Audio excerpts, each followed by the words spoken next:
tous les départements de gynécologie. Les autorités du Congo doivent revoir ces départements. L'effet de voir là où on sort, ça crée des problèmes. Je prends encore l'exemple d'un autre pasteur, gynécologue, Ngalassi, qui dit que Dieu lui a confié la mission de diriger la RDC.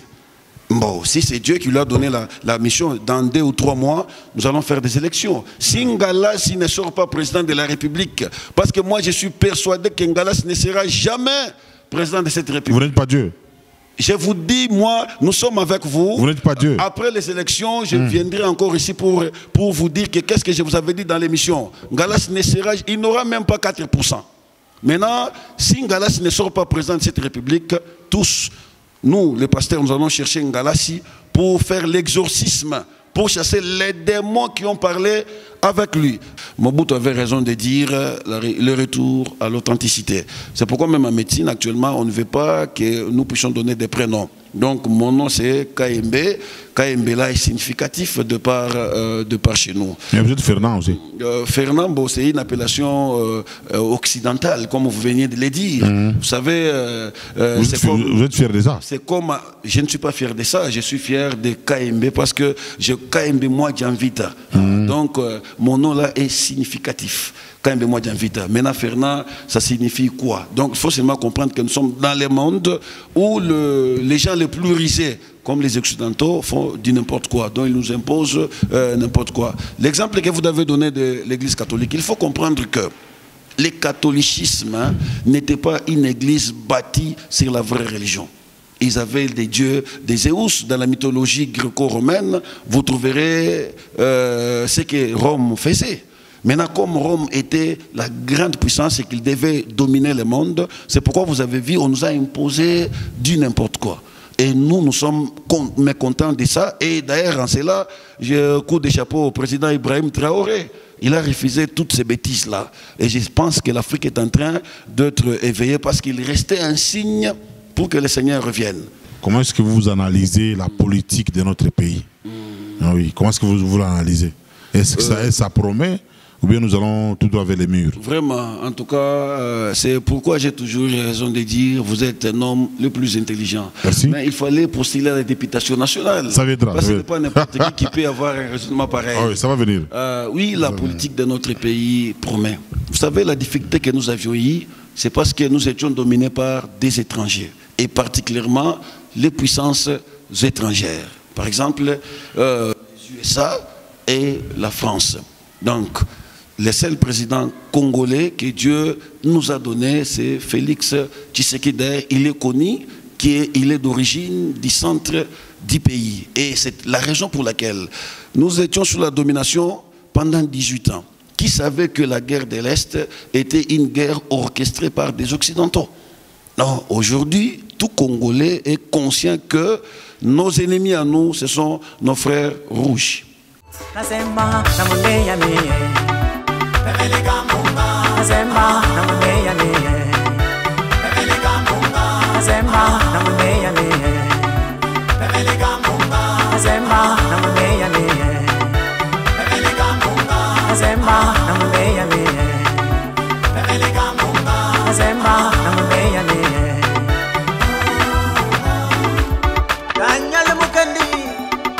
Maître Jonas Kabongo, Plateau Kassongo, on ne gagne que par la lettre K. Bonsoir à tous. Mesdames et messieurs, vous êtes en train de nous suivre à Lubumbashi, la deuxième ville de la République démocratique du Congo. Bienvenue dans cette émission. Aujourd'hui, nous allons vous parler de la politique et l'œuvre du Christ. Est-ce un serviteur de Dieu? Peut-il faire la politique ou pas? Parce que beaucoup de gens sont dans les institutions et ils ont toujours dit qu'ils sont serviteurs de Dieu.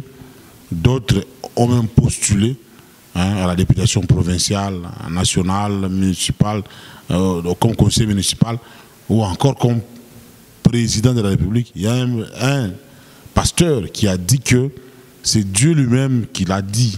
Qu'il a dit non, monsieur, allez postuler. Et il a même ajouté en disant c'est le temps de Dieu. Alors on va essayer de décortiquer ça, la politique et l'œuvre du Christ, parce qu'un vrai serviteur peut-il faire la politique? C'est ça le sujet d'aujourd'hui. Alors, vous suivez cette émission sur la chaîne YouTube Bienvenue Kamou, non, BKM12 TV. Voilà, j'allais dire Bienvenue Kamunga TV, qui est toujours encore ma chaîne YouTube en rapport avec les divertissements africains. Mais ici, dans le Tribunal Populaire, c'est BKM12 TV, cette chaîne qui essaie de vous diffuser les différents débats ou les différentes émissions en rapport avec la spiritualité. Chaque fois que vous êtes là, essayez d'évangéliser, partagez les liens, likez, abonnez-vous massivement pour encourager ce travail. Alors nous allons aujourd'hui recevoir l'apôtre Ferrand KMB. Hein, voilà, c'est avec lui qu'on va essayer de développer les sujets sur la politique et l'œuvre du Christ. Bonsoir, pasteur Ferrand. Bonsoir, honorable et bienvenue Kamunga. Vous allez bien? Nous sommes bien par la grâce du Tout-Puissant. Voilà, alors vous, on va vous présenter comment? Vous êtes d'un ministère ou d'une église? Je suis dans l'église intitulée l'Assemblée des Saints. Ah, l'Assemblée des Saints. Exactement, parce que le Seigneur, conformément à Matthieu 16, 18, il n'a fait qu'une église qui est composée de plusieurs assemblées. Voilà. Donc je suis ministre de Dieu établi sur l'église de Christ partout dans le monde entier. Mais pratiquement je dirige les assemblées des saints. Voilà, donc il y a aussi une assemblée des démons. Quand vous donnez le titre d'assemblée des saints, donc il existe aussi l'assemblée des démons. Il y a plusieurs assemblées, comme par exemple ce que vous dites là, vous n'êtes pas à côté. Apocalypse dit qu'il y avait une assemblée du diable. Reconnu que non, c'est une assemblée du diable. Il y en a ici à Lubumbashi aussi? Je sais qu'il y en a. Parce que le diable, c'est aussi un enseignant. Il a aussi des assemblées partout. Voilà. Quand lorsque Paul dit, je ne permets pas à la femme d'enseigner dans une assemblée des saints, cela veut dire quoi concrètement? C'est-à-dire, là où la femme prêche, c'est une assemblée des démons. Exactement, parce que surtout nous les gens des gentils, nous devons beaucoup écouter l'apôtre Paul, parce que c'est notre apôtre. Quand vous prenez Romains chapitre 15, Paul dit, verset 8, il présente Christ comme étant un apôtre pour les circoncis, c'est-à-dire pour les juifs. Il présente encore Pierre comme étant un apôtre pour les gentils. Maintenant, c'est lui qui s'était fait la gloire de venir chez nous, c'est l'apôtre Paul. Donc, toute église qui ne veut pas se plier sur l'enseignement de Paul, c'est une église du diable. D'ailleurs, la nature enseigne, selon Paul. Naturellement, la femme n'a pas une sémence. Maintenant, qu'est-ce que la femme peut donner à l'église? Donc, partout où la femme enseigne, ce sont des assemblées des démons, sont des assemblées du diable. Voilà, alors aujourd'hui nous allons développer les sujets sur la politique, hein, la politique et l'œuvre du Christ. Alors, nous avons même vu dans notre pays, il y a même un pasteur qui a postulé comme candidat président de la République. Il a même dit que c'est le temps de Dieu. Alors, selon vous, un pasteur peut-il faire la politique? En tout cas, je vous remercie, monsieur Bienvenu Kamunga, un homme très intelligent, d'ailleurs très sage. Moi, j'aurais souhaité que vous postulez même à la députation nationale, parce que le pays a besoin des hommes qui raisonnent comme vous. Voilà. Mais nous allons vous soutenir pour que vous soyez d'abord dans la province. Oui, après, ça viendra. Imposer vraiment des bonnes normes dans la province et dans notre pays. Voilà, merci. Nous bénissons aussi ceux qui sont à la technique, qui sont en train de nous accompagner, et vraiment que la gloire de Dieu soit avec eux. Merci. Un pasteur, quand nous prenons les écrits de Paul, 1 Corinthiens chapitre 14, verset 33, Dieu c'est un Dieu de l'ordre. C'est cet ordre-là qui fait de Dieu un Dieu de paix. Et dans l'ordre de Dieu, Dieu a établi les normes. C'est comme le titre de l'émission, le pasteur ou le ministre de Dieu peut-il faire la politique? Un ministre de Dieu qui fait la politique, c'est un ministre du diable. Parce que dans l'ordre établi par Dieu. Quand vous prenez Corinthiens chapitre 10, verset 32, Paul dit, ne soyez en scandale ni chez les Grecs, ni chez les Juifs, ni à l'église de Dieu. C'est-à-dire que Dieu coopère avec ces trois entités sur la terre. Dieu coopère avec les Juifs, Dieu coopère avec les Grecs et Dieu coopère avec l'Église. Et à l'Église de Dieu, Dieu a donné deux ministères. Quand vous prenez Corinthiens 12, 4 à 6, Paul dit, il y a diversité des dons, mais le même esprit. Diversité de ministères, mais les mêmes seigneurs. Donc, le pasteur ou le ministre de Dieu, il est établi dans un royaume céleste qui est l'Église. Et il ne peut jamais faire la politique. C'est pourquoi quand vous prenez les épîtres de Paul, Colossiens 4, 17, Paul dit, dites à Archippe de prendre garde au ministère qu'il a reçu ou dans les seigneurs, afin de bien les remplir. Donc, il y a deux ministères dans les seigneurs, expression qui veut dire en Christ, expression qui veut dire dans les royaumes des cieux, dans les royaumes de Dieu. Dans les royaumes de Dieu, il y a deux ministères. C'est là que nous pouvons parler. Donc un pasteur qui fait la politique, c'est un pasteur c'est un serviteur du diable. Oui. Parce que, je vous ai dit, Dieu travaille avec ces trois entités-là. Donc dans les mondes, ceux qui sont dans le monde peuvent faire la politique, mais pas pour un ministre de Dieu. Un ministre de Dieu qui fait la politique, c'est un ministre du diable. Donc les fidèles qui veulent faire la politique peuvent faire la politique facilement, sans problème. Ceux qui sont à l'église, mais pas les pasteurs. Exactement. C'est comme moi, je suis médecin. Quand vous prenez la déontologie médicale, on dit l'exercice de la médecine est un ministère. Donc j'ai réussi ce ministère où dans le monde, je peux me dire que je suis ministre au service de l'humanité. Mais dans l'église de Dieu, un pasteur ne peut pas faire de la politique. Qu'est-ce qui crée cette discrimination? Parce que les fidèles, elles peuvent faire la politique, mais qu'est-ce qui empêcherait au pasteur de faire la politique? Par rapport à la charge reçue par le pasteur est établi comme ministre dans l'église, c'est-à-dire dans une autre entité qui est un royaume, que nous disons le royaume céleste, dont le pasteur a beaucoup de charges. Vous verrez même dans l'ordre de Dieu. Prenons le type, le modèle de Dieu sur la terre, c'est les Juifs. Vous verrez que même en Israël, Dieu a établi la royauté et les sacerdoces. Donc Moïse était roi, mais Moïse ne pouvait pas aller toucher au sacerdoce. Donc un pasteur qui est dans les sacerdoces, qui va encore à la royauté, il crée ce que nous appelons les désordres. Or, Dieu c'est un Dieu de paix, expression qui veut dire Dieu c'est un Dieu de l'ordre. Donc lorsque vous êtes dans les sacerdoces, vous devez vous limiter au sacerdoce. Aucun sacrificateur n'est jamais allé toucher à la royauté. Or, il y a eu un roi dans la Bible qui voulait se faire encore sacrificateur et Dieu l'avait frappé de la lèpre. C'est qui? Ça doit être Osias. Voilà. Donc lui, il voulait cumuler. Il était un roi, c'est-à-dire il dirigeait l'entité de Dieu outre les peuples de Dieu, outre les sacerdoces. Et il voulait aller sacrifier le parfum. Et le sacrificateur lui a dit, tu n'es pas permis d'entraîner ces désordres. Le roi n'avait pas voulu accepter la réprimande du sacrificateur. Et au même moment, il fut frappé de la lèpre. Mais nous avons vu dans la Bible, il y a des gens que Dieu a appelés comme roi. Merci. Et ils servaient aussi, ils servaient Dieu au même moment. On peut prendre par exemple Joseph, il était premier ministre dans l'Égypte pharaonique. Dans le gouvernement des pharaons, il était premier ministre. On a vu David qui était roi, que Dieu a en même temps utilisé comme l'homme selon son cœur, Salomon et tous ces gens-là. Donc vous voulez me dire que là Dieu s'est trompé ou c'est quoi? Merci beaucoup. Je vous ai dit que Dieu c'est un Dieu de l'ordre. D'ailleurs, l'exemple que vous avez donné, l'exemple de Joseph, c'était pendant une époque où Israël n'était pas encore une nation. Et puis Joseph était où? En Égypte. Donc, en Égypte, il y avait l'ère sacerdoce. Quand vous prenez Genèse chapitre 8, verset 11, vous trouverez que non, Joseph n'était pas parti toucher au sacerdoce égyptien. Parce que pour Pharaon, quand il y avait des problèmes, il y avait au moins 3 personnalités ou 3 groupes de personnes qui devaient donner des réponses à des problèmes. Par exemple, les magiciens, par exemple, les sorciers et les sages. Maintenant, Joseph était qui? Gouverneur.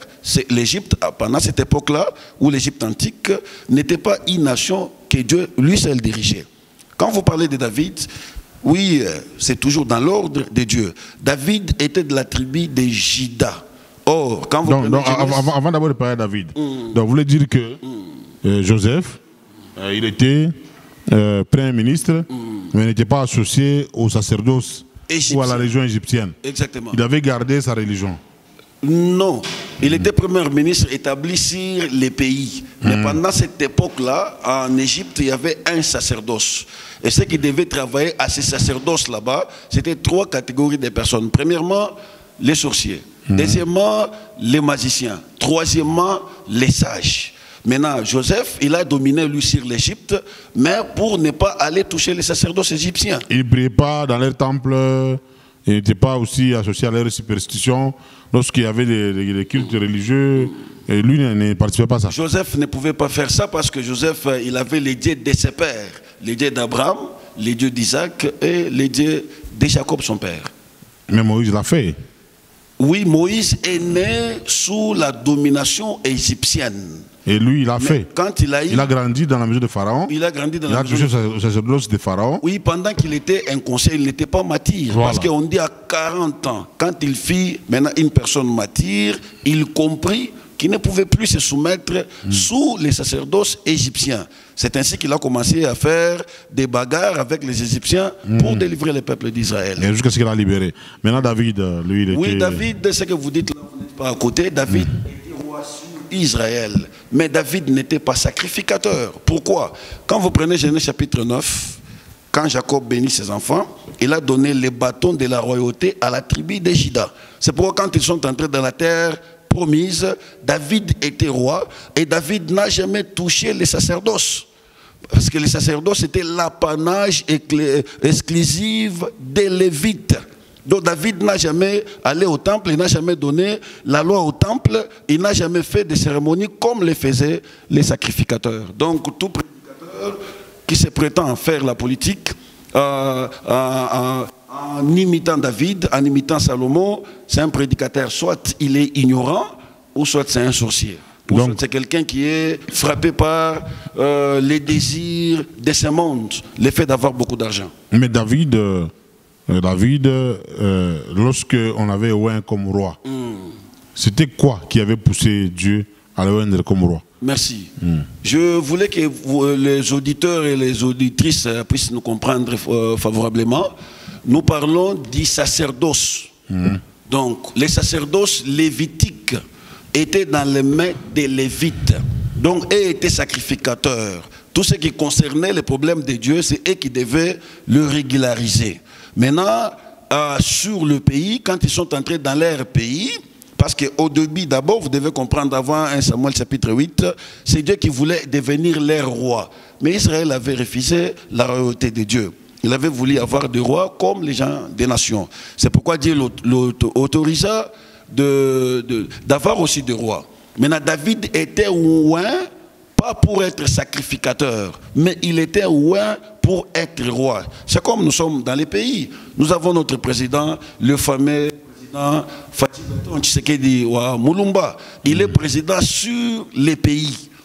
Mais tandis que Dieu a aussi une autre entité que lui-même a voulu diriger, qui est l'Église. Donc dans l'Église, il y a un sacerdoce. Le président ne peut pas quitter dans les pays pour venir dominer à l'Église. Non, à l'Église, il y a un autre sacerdoce. Et dans ces sacerdoces-là, on a établi les 5 ministères. C'est pourquoi quand vous prenez un Corinthiens, chapitre 12, versets 4 à 6, on dit il y a diversité de ministères, mais les mêmes seigneurs. Et je vous ai donné Colossiens chapitre 4, verset 17. Paul dit à Archippe de prendre garde au ministère qu'il a reçu où? Dans les seigneurs. Or, je vous ai dit, l'expression dans les seigneurs veut dire un royaume dirigé par Dieu seul. Donc, Dieu marche avec ces 2 entités. La royauté, c'est sur les pays, et les sacerdoces, c'est dans l'église du Seigneur. Mais vous ne trouvez pas que David était sacrificateur? Parce qu'il y a même un pasteur qui est venu démontrer ça ici. Il a même dit un verset, il a dit que David était sacrificateur. C'est un pasteur sorcier parce que Dieu ne se contredit jamais. Quand vous prenez la Bible, vous comprendrez avec moi. Je vous ai donné Genèse chapitre 49, que la tribu de Juda, c'était la tribu qui devait diriger les 11 tribus de Jacob. Donc David était roi, il n'a jamais été un sacrificateur parce que les sacerdoces lévitiques étaient dans les mains de Lévi. Donc pour être sacrificateur à l'époque, dans les premiers sacerdoces, avant le renversement du premier sacerdoce, parce qu'actuellement, nous sommes dans un autre sacerdoce. Le premier sacerdoce était un sacerdoce national. Mais aujourd'hui, nous sommes dans un sacerdoce royal, dans un sacerdoce éternel. Donc David n'a jamais été un lévite. Le sacerdoce était l'apanage de la tribu de Lévi. Voilà, maintenant, par rapport aux fidèles, vous avez dit que les fidèles ou les chrétiens qui sont à l'église, eux peuvent pratiquer la politique. Mais vous ne trouvez pas que même les fidèles, eux aussi, n'ont pas droit à faire la politique parce qu'il se passe beaucoup de choses, il y a des complots, il y a des empoisonnements, il y a des mensonges, il y a des démagogies, il y a des coups bas en politique qui réduisent encore sensiblement les enfants de Dieu. De part d'abord la définition, selon les Grecs, la politique est l'art de diriger des cités, d'administrer des cités. Et de part des Romains, la politique est l'art de faire des théâtres en public, selon les Romains. Donc, les fidèles, eux, peuvent vaguer à plusieurs histoires. Toute politique n'est pas mauvaise. Au contraire, si les fidèles font la politique, ils peuvent éclairer certaines histoires. Nous avons connu beaucoup de gens dans le monde qui ont apporté un plus dans leur pays. Parce que l'objectif principal de la politique, c'est une bonne direction d'une certaine entité ou d'un certain peuple. Donc, moi, je ne trouve pas que tout politicien doit toujours peut-être faire des margouilles ou bien faire des gris-gris ou des fétiches pour bien administrer. Donc les fidèles, eux, n'ont pas de problème. C'est pourquoi vous verrez chez les Juifs, il y a eu des personnes comme Daniel, il y a eu des exemples comme des Salomon, ils étaient des Juifs, mais ils ont administré quand même leur territoire. Mais si un fidèle devient politicien, il commence à mentir, à voler de l'argent de l'État, tout ça. Là, c'est un péché. Un fidèle qui a été bien instruit, il ne peut pas faire ça. Parce que d'ailleurs, les paroles d'un chrétien doivent avoir 4 caractéristiques. Un chrétien doit dire que la vérité. Ephésiens chapitre 4, verset 15, Ephésiens chapitre 4, verset 25. Un fidèle doit avoir aussi des paroles honnêtes. Colossiens chapitre 3, verset 8. Un fidèle doit aussi avoir des paroles bonnes. Colossiens chapitre 4, verset 6. Et pour finir, un fidèle doit avoir des paroles douces. Luc chapitre 4, verset 23. Donc, un fidèle qui est bien instruit, un fidèle qui connaît bien la doctrine de Christ, il ne peut pas perdre sa personnalité pour des histoires de ce monde. Mais vous, les pasteurs d'aujourd'hui, nous vous voyons autour du chef de l'État, vous organisez des manifestations avec le chef de l'État, vous priez pour le Congo, vous faites des cérémonies, tout ça, vous prophétisez même sur le Congo, mais rien ne marche. Oui, on ne peut pas dire que rien ne marche. Le monde, pas seulement le Congo, le monde ici, jusqu'à présent, s'il y a un peu de paix, c'est parce que nous, l'Église du Seigneur, nous sommes encore dans ce cosmos. Pourquoi? Parce que Paul dit, quand la chose inébranlable sera ôtée, ainsi l'Antichrist agira avec toute sa passion. Le Congo ici, vous savez que non, notre pays était la proie des Occidentaux, qui savaient que non, ceux qui nous font la guerre à l'Est étaient des Américains et des Français. Mais par nos prières, aujourd'hui, ce qui était caché est dévoilé, parce qu'actuellement, nous savons que non, l'ennemi du Congo plutôt, ce sont des Occidentaux. Donc c'est par des prières que des secrets qui étaient cachés sont en train d'être dévoilés. D'abord, d'ailleurs, coup de chapeau aux gens de Ouazalendo, parce qu'actuellement, ils commencent à récupérer les territoires congolais. Mais c'est bien vrai, il y a une chose que vous devez aussi connaître. Quand vous prenez les paroles de Paul dans Actes chapitre 17, verset 26, vous allez voir que non, il y a plusieurs nations sur la terre. Et Dieu a donné à chaque nation ses bornes. Donc le Congo est notre patrie. Le Congo est notre héritage que nous avons reçu de Dieu. Et notre prière a fait aujourd'hui que certains secrets sont en train d'être dévoilés.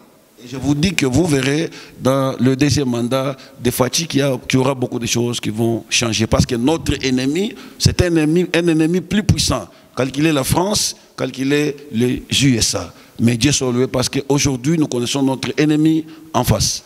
Mais moi, je pense que parmi les pasteurs là, qui font des prières, il y a d'autres qui sont des farceurs.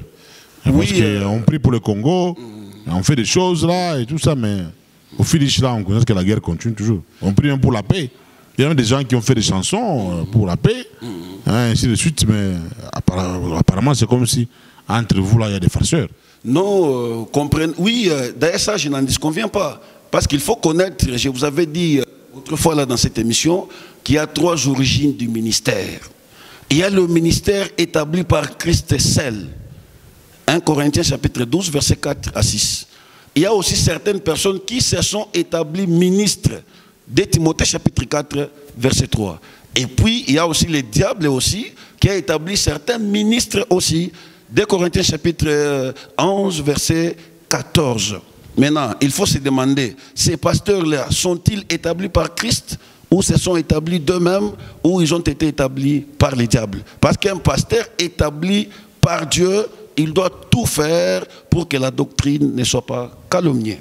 Donc il faut se demander, c'est comme, j'ai suivi un pasteur, d'ailleurs, que je respectais beaucoup, comme Jésus dit, vous leur verrez à leur fin, vous leur verrez à leur fruit, postulé aussi à la présidence. Oui. Et quand il a ouvert la bouche de parler, il y a eu des histoires dans sa bouche. Parce que comment un pasteur peut-il dire que dans son mandat, il va vouloir à ce que nous, Congolais, nous devenions homosexuels? D'ailleurs, la nature enseigne, les anthropologues disent, l'homme n'est pas nature, oui, l'homme c'est la culture, de par notre culture, parce que la parole de Dieu, venue même chez les Juifs, ils ont eu ça de chez nous. Comment un homme peut aller épouser un homme? Et ce pasteur-là, il n'a pas encore compris l'enseignement sur le mariage. Et quand nous prenons 1 Timothée chapitre 4, verset 3-4, c'est un pasteur du diable. Malgré sa renommée, il enseigne la doctrine des démons. Parce que la sainte doctrine enseigne, pour se marier, on doit prendre les yin et les yang. Donc, l'homme qui est positif doit épouser la femme qui est négative. 1 Pierre chapitre 3, verset 7. Maintenant, quand le diable vient enseigner sur le mariage, le diable fait la perversion. Qu'est-ce que le diable fait? Le diable veut que le positif puisse s'allier au positif. Les négatifs puissent s'allier au négatif. Et je confirme que ce pasteur, c'est un pasteur du diable. Tout ce qu'il faisait, il était dans les ténèbres. Mais à sa fin, aujourd'hui, nous sommes en train de voir de les juger ou de les discerner par ses fruits. C'est un pasteur du diable, malgré sa renommée, malgré sa médecine. Et il a fait honte aux médecins.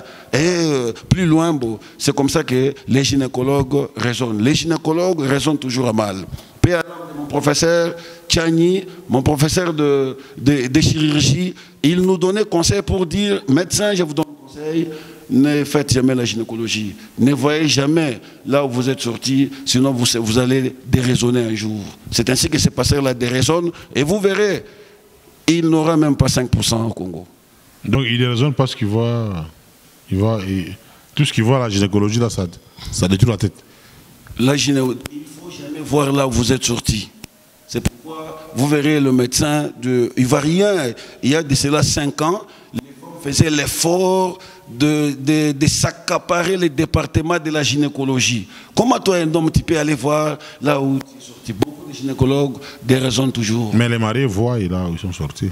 Il n'y a pas de problème, d'ailleurs, ça peut-être, faites un sujet sur ça, on en parlera un autre jour. Un mari respectueux ne peut pas voir ça pendant les jours. Ce sont des systèmes, des vices contre nature amenés par les Occidentaux. Et ces pasteurs, les Congolais doivent savoir que ce pasteur est du diable. Donc, vous voulez dire qu'un homme normal ne doit pas chercher à regarder ça en profondeur? Pourquoi superficiellement là. Pourquoi faire ça? Si un homme qui fait ça, beaucoup d'hommes aujourd'hui, ils meurent précocement, ils sont malchanceux, ils ont beaucoup d'incidents dans leur vie. C'est parce qu'ils ont fait ce qu'on appelle les vices contre nature. Ils aiment regarder ça, ils aiment sucer ça. Ce sont les habitudes de bêtes occidentaux. Ah, des bêtes occidentaux. Oui, les occidentaux ne raisonnent jamais. Ne raisonnent pas comme des hommes, ce sont de bêtes. C'est pourquoi je dis aux gens, la parole de Dieu est venue de chez nous. Paix à l'âme de Tchèque Anta Diop, qui confirmait pour dire que l'Égypte antique était dans les mains des Noirs comme nous. Et Israël est venu chez nous, il a fait 430 ans. Raison pour laquelle la conséquence de demeurer chez nous, vous verrez Israël avec des bons principes, avec des bonnes lois, plus que toutes les nations de la terre. Donc nous, Africains, on n'avait pas cette coutume. Ce sont des perversions des Occidentaux. Mais Israël n'était pas venu au Congo. C'est ça le problème. Vous êtes des Congolais.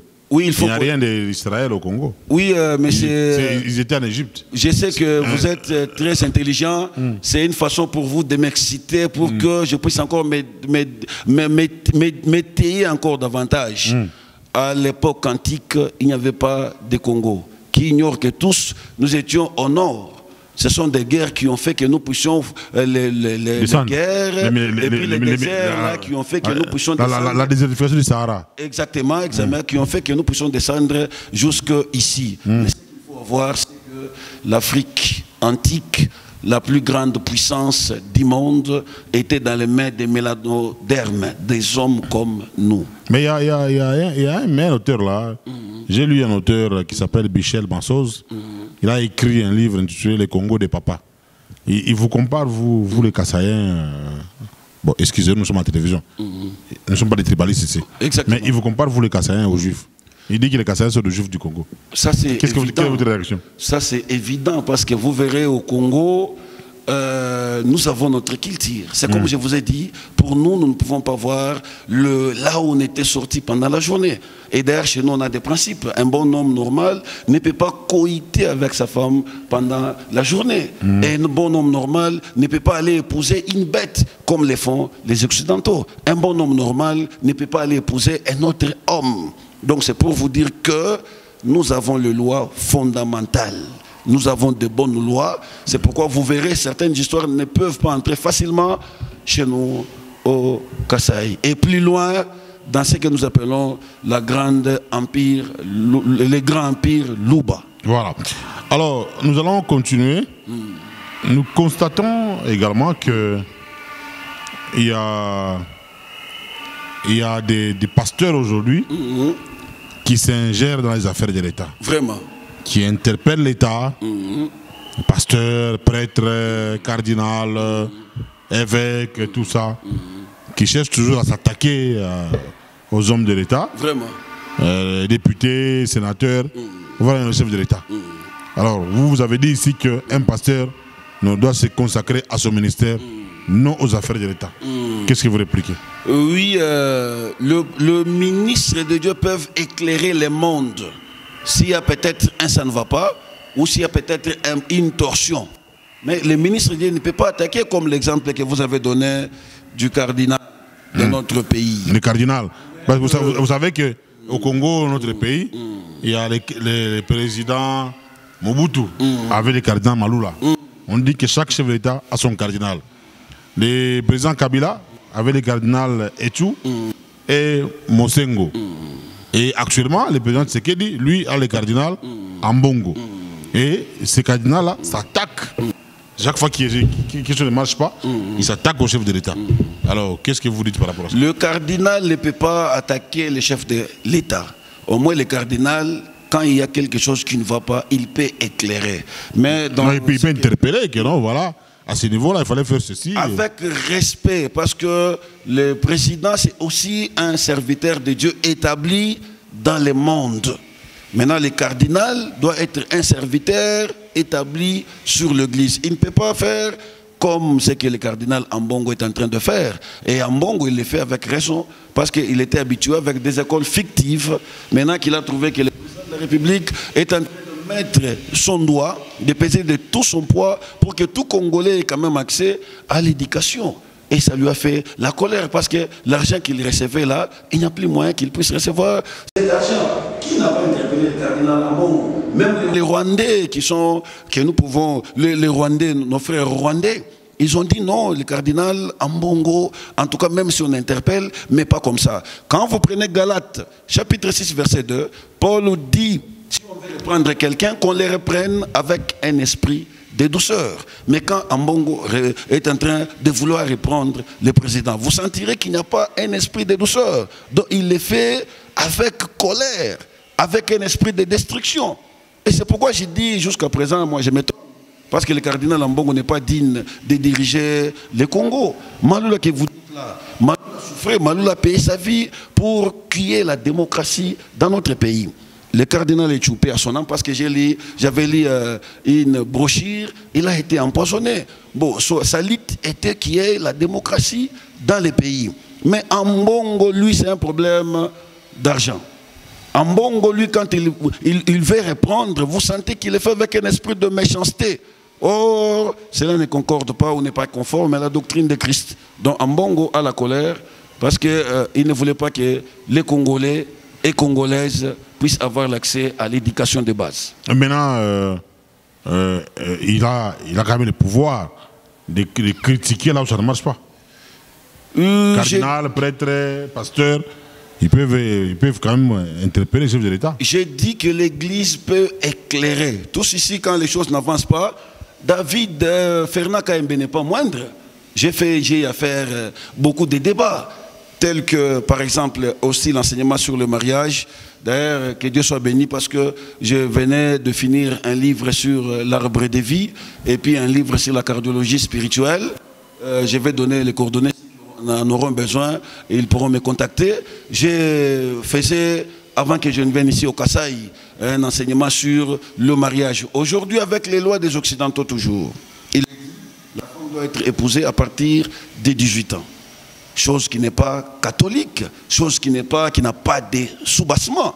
Et c'est la raison pour laquelle là, j'adore beaucoup les systèmes arabes, parce que les Arabes ont des lois internationales et des lois nationales, c'est-à-dire des lois relatives à leur culture.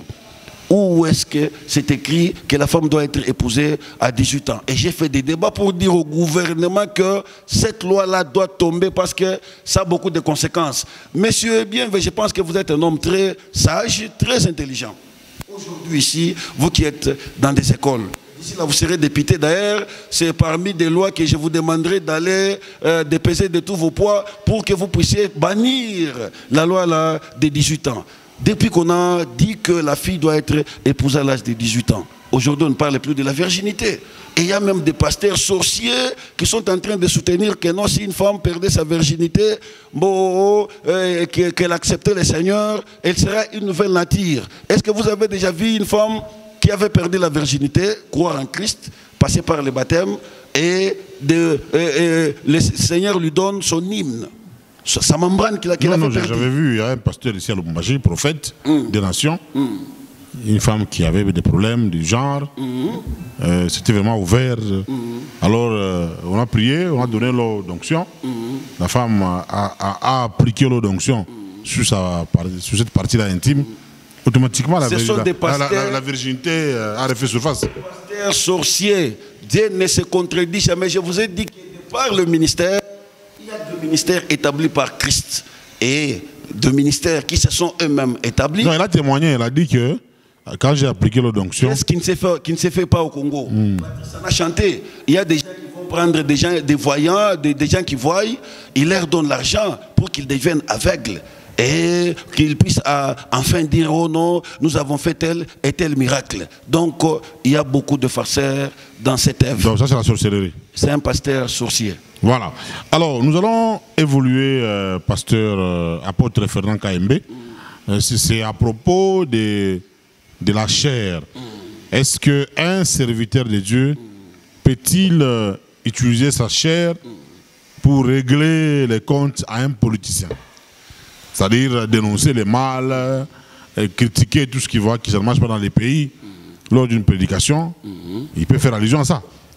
Quand vous prenez 2 Corinthiens chapitre 4, verset 5, Paul dit, nous sommes le ministre de Christ, ne fût-ce que pour diffuser l'enseignement de Christ.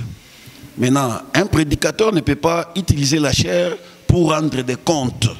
J'ai dit qu'un prédicateur peut utiliser sa chair au moins pour éclairer la lanterne de l'auditoire, la lanterne de la population, mais pas considérer la chair comme étant le ring où deux ennemis doivent se battre. Quand vous voyez un pasteur comme ça, c'est un pasteur qui ne connaît soit pas le ministère, les pourquoi du ministère ou les pourquoi de son établissement. C'est l'exemple que j'ai à donner de cardinal Ambongo. La Bible dit, quand on veut reprendre, qu'on reprenne avec un esprit de douceur. Mais lui, il utilise la chair pour massacrer le président. Et c'est vouloir créer un désordre. Dieu, c'est un Dieu de l'ordre, c'est-à-dire un Dieu de paix. Mais l'Église, dans les temps, l'Église pactisait avec l'État. Il y avait des rois, il y avait des empereurs qui signaient des concordats avec l'État. Comme au Moyen-Âge, par exemple, il y avait des accords signés entre l'Église et l'État. Et ça marchait correctement. Moi, je pense que l'Église ne peut pas aussi laisser les politiciens en train de faire n'importe quoi et tout ça. Oui, je n'ai pas dit que l'Église doit laisser les politiciens faire du n'importe quoi. J'ai dit que l'Église, quand il y a un ça ne va pas, l'Église peut éclairer les politiciens. Il peut éclairer le monde. L'exemple que vous donnez dans les temps, il faut, si vous lisez Daniel chapitre 2, Christ devait naître sous la domination romaine. C'est-à-dire, les Juifs étaient sous l'emprise des Romains. Ce sont des Romains qui se sont imposés, pas par la volonté de Dieu, mais avec la force pour assujettir Israël. Et le premier empereur, c'est Constantin, qui avait autorisé à l'Église de son époque d'évoluer comme l'Église devait évoluer là. Comme l'Église de l'État. Comme l'Église de l'État. Mais le pasteur, quand il y a un ça ne va pas, il peut éclairer le gouvernement. Mais vous ne trouvez pas que lorsque nous n'avons pas des serviteurs dans les institutions, il y a des décisions impopulaires qui se prennent, qui vont même à l'encontre de la parole de Dieu. Vous avez parlé de l'homosexualité ici, tout ça. Mais si vous laissez la politique aux politiciens seuls, sans les serviteurs, parce que les serviteurs, lui, peut orienter, peut dire au roi, voilà ce qu'il faut faire, comme dans les temps là. Quand vous laissez ces gens-là seuls, des païens par exemple seuls, en train de diriger, nous risquons de ne pas... On peut prendre des décisions populaires, on peut cautionner l'homosexualité. Je n'ai pas dit qu'un chrétien ne peut pas faire la politique. Non, les serviteurs. Merci. Le serviteur n'a pas droit à toucher à cette impureté, à toucher à la politique. Pourquoi? Il a d'abord une très grande charge à faire sur l'Église. Et Dieu l'a établi sur un royaume. Or, sur ces royaumes-là, il y a des gens. Donc, toutes ces autorités que vous voyez dans les pays, il n'y a pas de l'autorité sans Dieu. On ne peut pas établir une autorité sans que les prédicateurs viennent là-bas. Moi-même, je suis du nombre. Combien des autorités du pays nous consultent pour qu'on leur dise ce qu'ils doivent faire. Donc, nous les Congolais, c'est comme notre président, il est chrétien, vous avez vu le président danser. Il ne peut pas faire quelque chose sans nous écouter aussi. C'est pourquoi il a un conseiller en matière religieuse. Oui, mais est-ce que ce conseiller a fait son travail correctement? Si il ne fait pas son travail correctement, il rendra compte.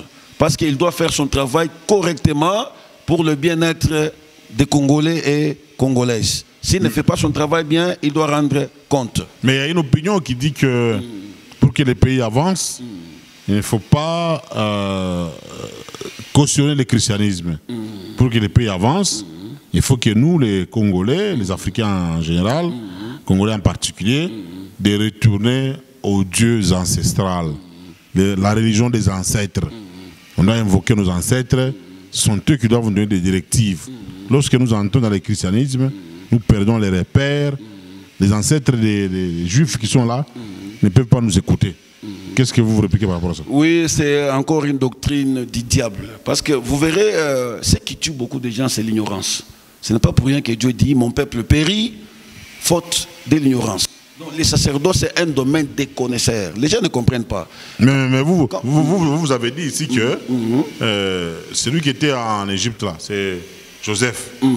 Il est allé là-bas, il a travaillé comme premier ministre, mais il n'a pas touché au sacerdoce égyptien. C'est un sacerdoce étranger. Mais pourquoi nous devons, nous, à Congolais, on doit aller au sacerdoce étranger? Et c'est les dieux des ancêtres des Juifs qui sont dans la Bible ne peuvent pas nous écouter parce qu'ils ne nous connaissent pas.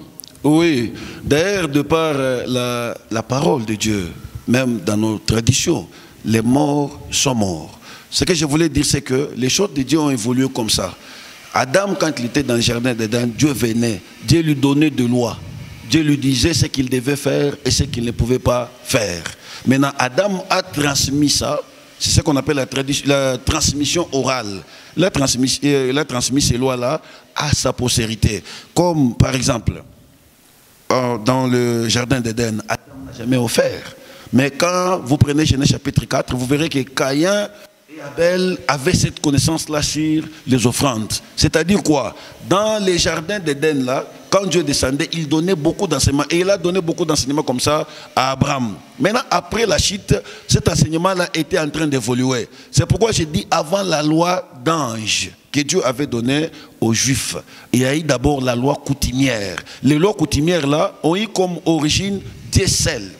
C'est ainsi que vous trouverez, Dieu avait refusé la tuerie. Donc, départ le jardin d'Éden, Dieu avait dit à Abraham et à Adam de ne pas tuer. Donc les lois coutumières données par Dieu seul aux ancêtres ont évolué jusqu'à une époque révolue. Quand Dieu maintenant a sauvé Israël de l'Égypte, Dieu a pris les lois coutumières là, il les a synthétisées dans 10 lois. Ce qu'on appelle la loi matricielle ou les commandements. Exode chapitre 20. Et quand nous avons encore évolué, aujourd'hui nous ne sommes plus sous la loi nationale, nous sommes sous la loi royale. Donc les 10 lois-là, Dieu les a aussi résumées dans une seule loi qui est l'amour. Donc les lois qu'avaient les ancêtres, ce n'étaient pas les lois de nos ancêtres. C'était les lois de Dieu seul. Et les ancêtres les transmettaient. Donc c'est ce que les prédicateurs doivent comprendre. Vous refusez les ancêtres, malheureusement. Non, vous le pasteur, vous refusez les ancêtres. Dans le sens de les adorer. C'est comme moi ici. Je bénis d'abord mon père biologique Moïse Kalonji et ma maman Mujinga Joël. Bon, nous, du Kasaï, qui ignorent que, de par notre enfance, nous avons des idiomes qui disent la femme d'autrui, c'est la mort précoce. Donc, cette loi-là, on ne m'a pas enseigné quand je suis allé à l'église. Donc, de part chez nous, je sais que je ne peux pas toucher à la femme d'autrui. Maintenant, et vous verrez dans les lois juives et dans la loi amenée par le Seigneur Jésus-Christ, il a répété cette loi. C'est pour vous dire que même nos ancêtres avaient des lois. Or, ces lois, les lois qu'on ne peut pas toucher à la femme d'autrui, nous avons eu ça de qui? De nos ancêtres. Donc, ce que la Bible refuse, c'est de ne pas adorer les ancêtres. Mais n'empêche que ce que nos aïeux nous ont transmis comme des lois positives, on peut enterrer ça. Donc, adorer les ancêtres, c'est un péché. Adorer les ancêtres, c'est une idolâtrie. Mais n'empêche que, comme moi ici, j'ai peut-être une charge, je vais transmettre la connaissance que Dieu m'a donnée. Mais il y a les éléments de la coutume que vous rejetez, par exemple, lorsque on veut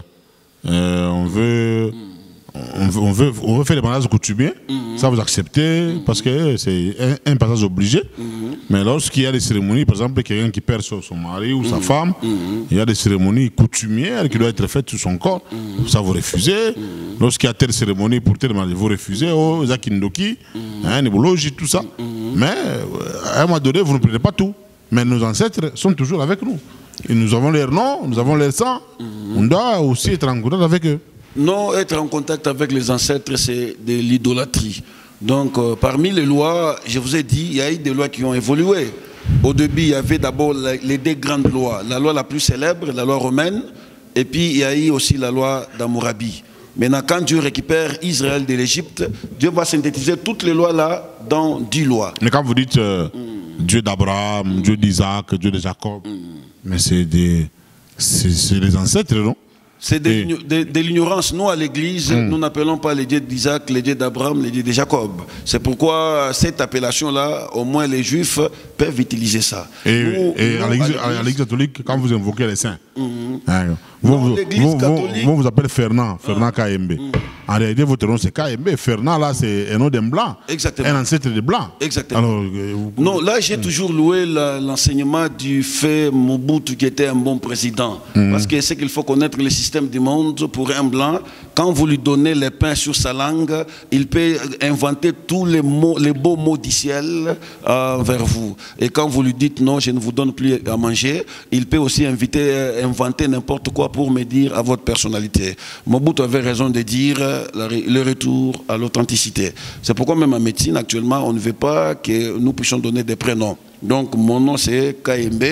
KMB là est significatif de par chez nous. Mais vous êtes Fernand aussi.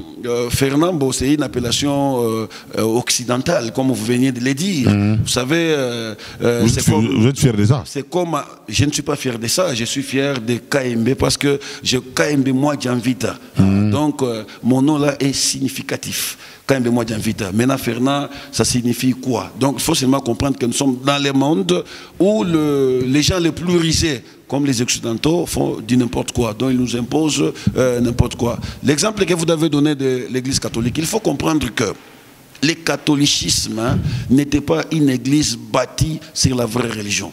Ils avaient des dieux, des Zeus. Dans la mythologie gréco-romaine, vous trouverez ce que Rome faisait.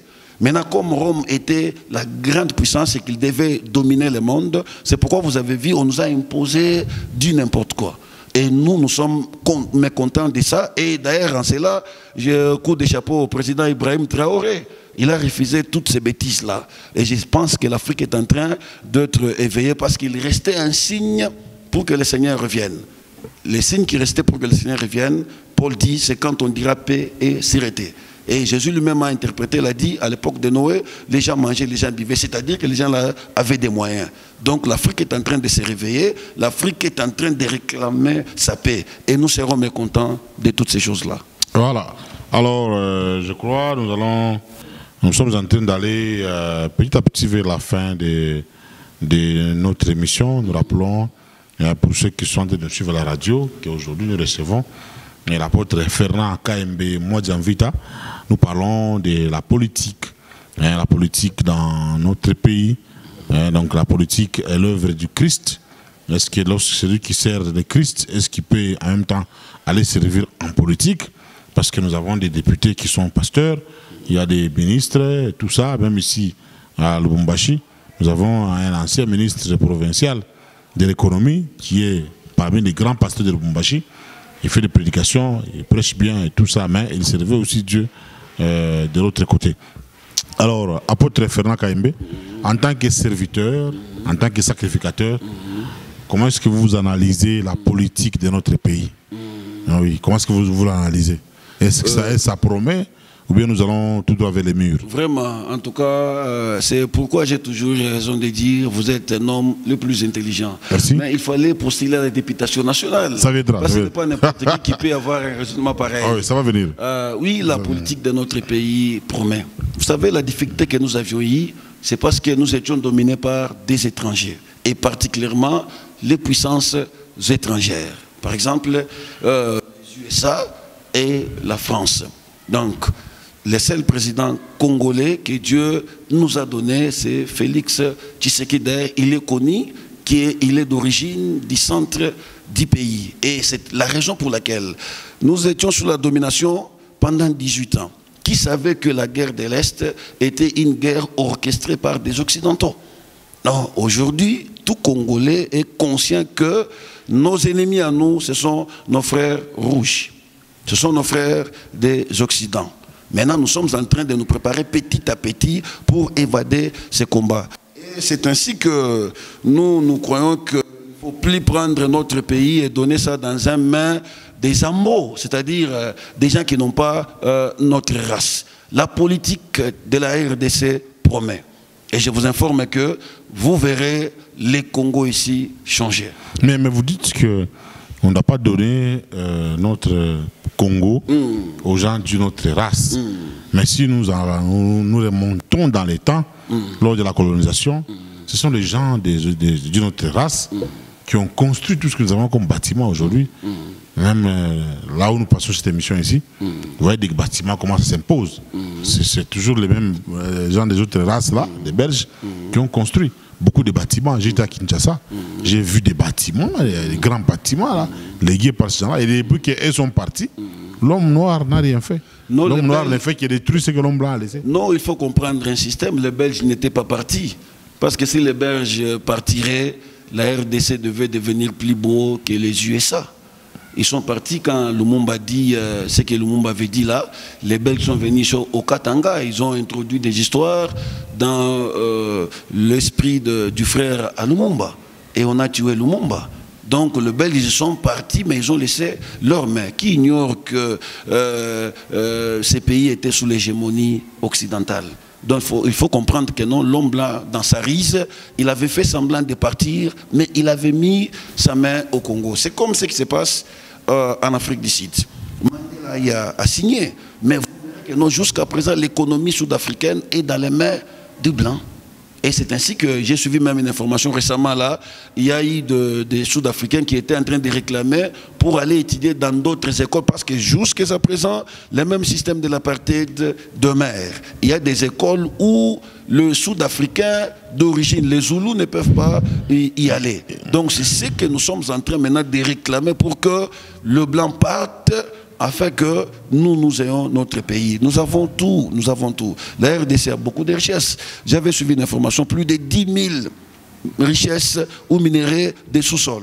Donc avec ça, nous allons reconstruire les pays plus beaux qu'avant. D'ailleurs, il y a le président Tshisekedi a construit des écoles, plus que les écoles nous les séparent de Belges. Les Belges, ils ont volé, ils sont partis faire de belles villes ailleurs. Si les Belges avaient les impressions de construire ces pays, je vous dis que le Congo serait plus beau que la Belgique. Mais apôtre Fernand, oui. Moi j'étais enfant de cœur, c'est-à-dire un acolyte, à l'époque quand on avait les curés de la race blanche, des prêtres belges.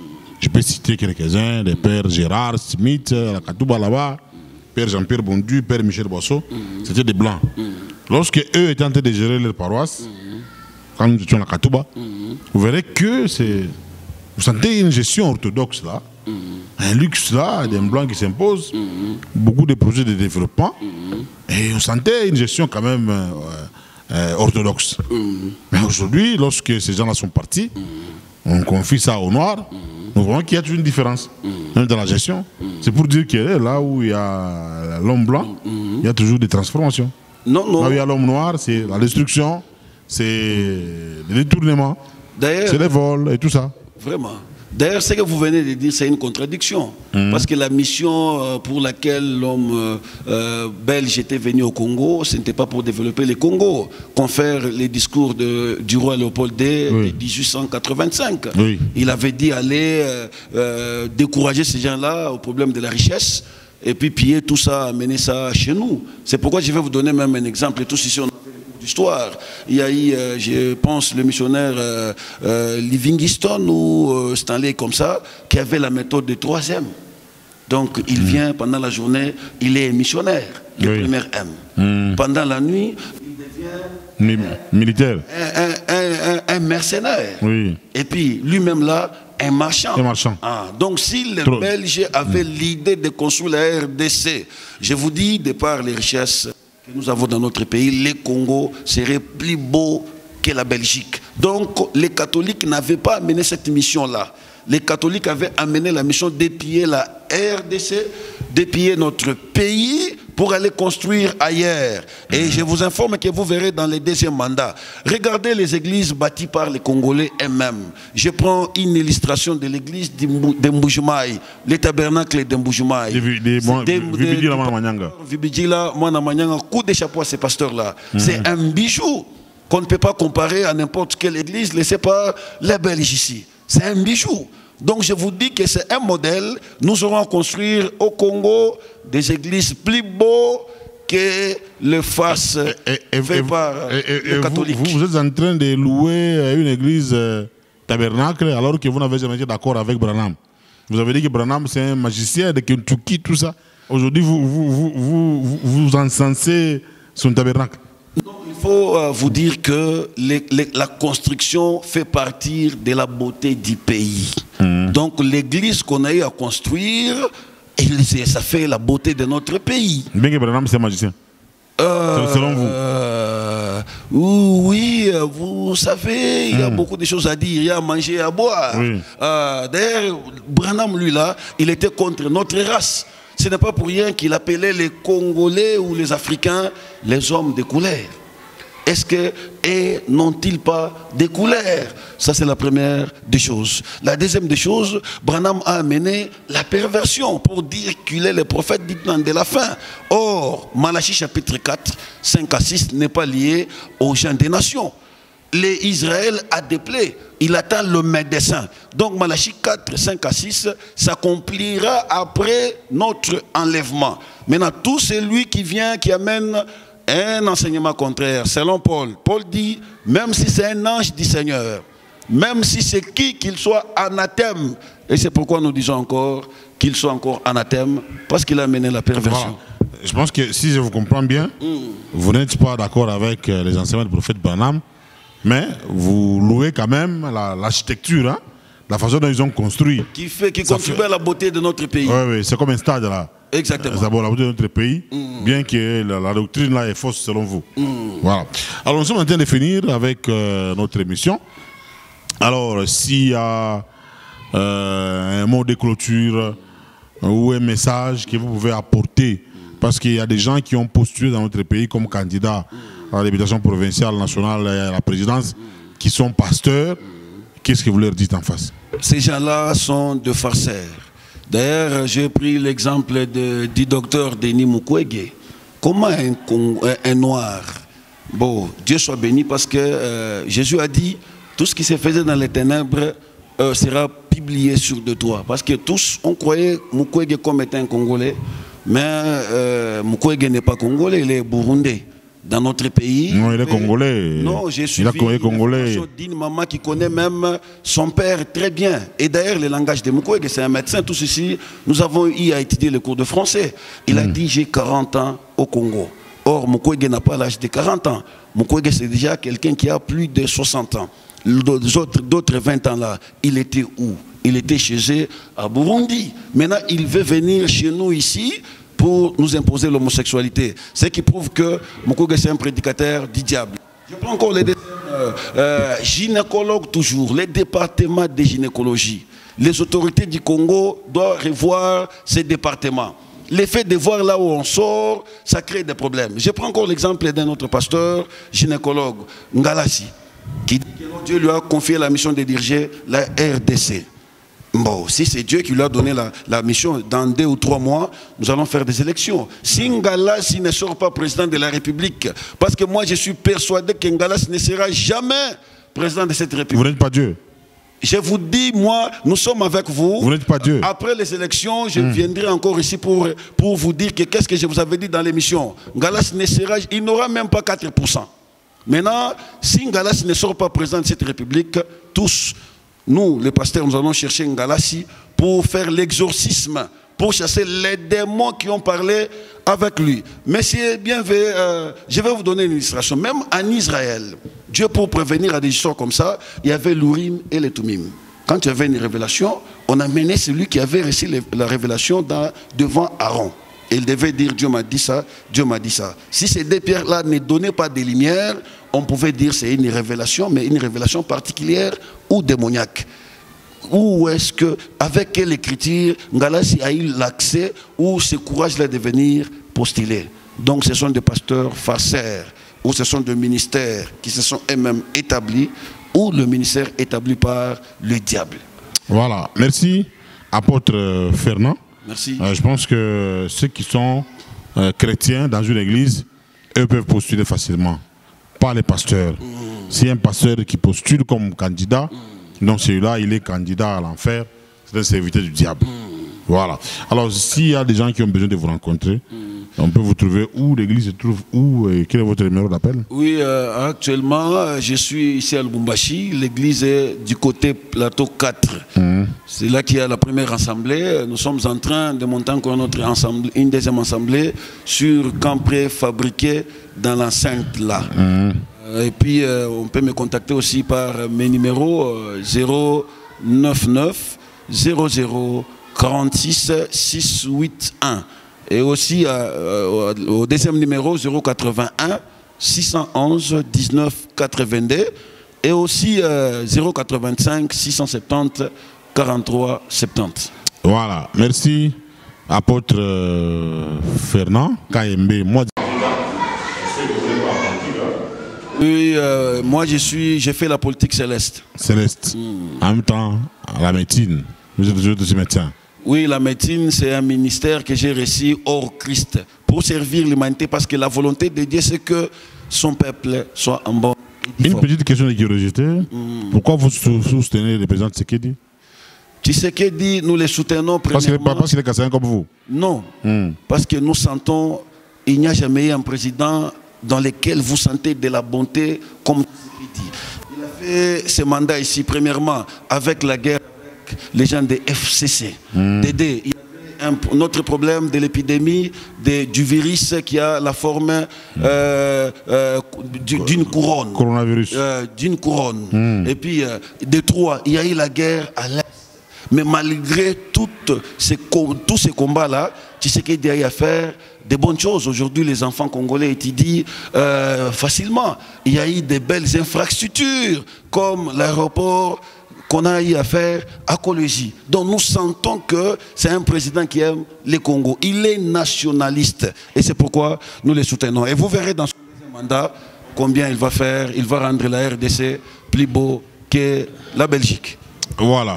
Mesdames et messieurs, je pense que nous arrêtons par là. Nous vous avions parlé de la politique. Si vous voulez un débat contraire à ce que l'apôtre Fernand Kayembe a développé, vous n'avez qu'à venir pour nous rejoindre ici, à la télévision Canal Lubumbashi ou à la chaîne YouTube Bienvenue BKM12 TV. Merci à vous. Merci également. Je rappelle que l'église, c'est l'Assemblée des Saints. L'église de l'apôtre Fernand Kayembe. Bienvenue Kamunga Sema, continuez à liker, partager nos vidéos et surtout bonsoir chez vous, à la prochaine. Je vous remercie aussi. Hein. Merci. Merci. Merci. À la prochaine. Merci. Merci.